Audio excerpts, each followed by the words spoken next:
So today we'll be discussing disciplinary code. A lot of questions. Fumbi, how do you identify disciplinary code? How do I know that it is not ethics or they're asking me questions on FIFA tribunal? And these are the things that we'll be talking about today. What is the principle behind disciplinary code? Usually, disciplinary code is testing your knowledge on the procedures and sanctions of FIFA. And disciplinary code, if you look at the scope, if you check the pages of disciplinary code, the first page of disciplinary code, which talks about the scope, is the only place that made provisions for the rules and laws of FIFA and whatever things that come across it. Anywhere that those things are not provided for, disciplinary code is the one that usually goes in and provide solutions or answers to those questions. So now let's look at where they ask the most questions and where it is most confusing for people. So if you look at Article 21, Article 21 on its own is one of the longest parts of the disciplinary code, and it's one of the most confusing parts. But if you can look at this snapshot, this is the first part of the article, and the second one is on sporting successor. So this is the scope. So Article 21 applies to clubs, member associations, and natural person who fails to respect the final decision, that is financial or non-financial decisions passed by FIFA or a body or FIFA body or the Court of Arbitration for Sport. The provisions apply to both financial decisions, that is payment obligations, and non-financial decisions. So sanctions of failing to respect a decision, what will happen? So when a party defaults, so they've told you to pay, Malam Football Club has told, FIFA has told the club to pay a player a certain amount of money, and the club has refused. So what happens? So they will be fined for non-compliance and also granted a final deadline to pay that amount. So if they don't pay, this is where this 18% interest comes in per annum, the yearly interest comes in. So you get that question a lot. So the keyword also is 18%. If you see it in your options, just put it. But make sure that for the answer to be correct, it relates to the facts of the question. So who does this article apply to? Clubs, member associations, or natural persons? You can see it does not apply to anybody that is a legal person. For example, investment funds, all those people that are not concerned by this code. Final decisions. Appeal to final decisions passed by any FIFA body or Court of Arbitration for Sport, that is CAS.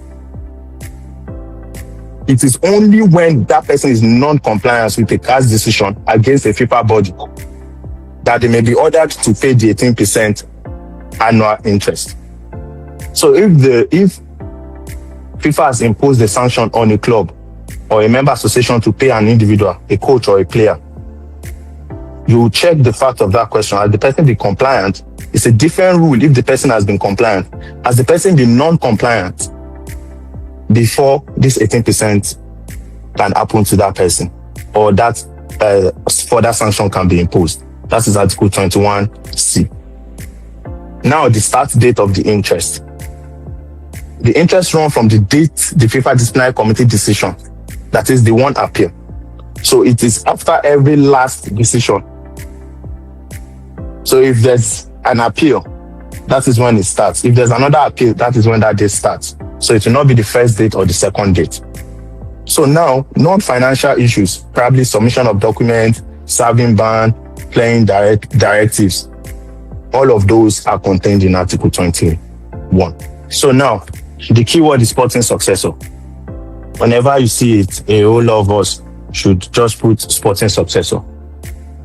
And what does sporting successor means? Usually, you can see their headquarters, the team colors, the players, the Lego form, shareholder, and the categories. So now this is where a lot of us make mistakes when it comes to the time limit, especially calculating the time limit. This is Article 38, usually on page 81. So now the time is talking about procedures. So for example, somebody has told, FIFA has told you to, as a member association or as a club, to put a time to submit a document, and the deadline is so time. When do you start calculating the time? And before you see, they'll tell you the 10th of this, that's what is in the option. 10th of this date, Saturday 11th, Sunday 12th, Monday 14th.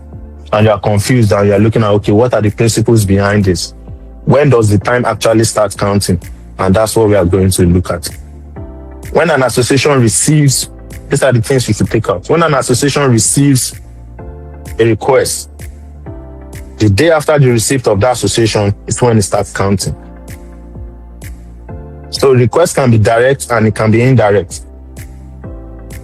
So, for example, let's say I'm a player now, and I have an issue. Maybe I want to get my money from a club that hasn't paid me. So I consulted a lawyer. Once that's an indirect what? That's an indirect approach, or that's an indirect reference to disciplinary code or committee or whoever is taking the case on your behalf. Now, the person you nominated, because you are going to give a power of attorney, the person that the player nominates or the coach is the direct person. So time starts counting the day after that your nominee, that is your legal person to represent you. And mind you, as agent, if you feel you are capable enough, you can represent your players at the FIFA Football Tribunal. So yeah, if it's an indirect approach, it's the day after the person receives it, the member association. If it is a direct sent to the rep, it's still the day after the person receives it. So it will be midnight. That is the final day of the submission.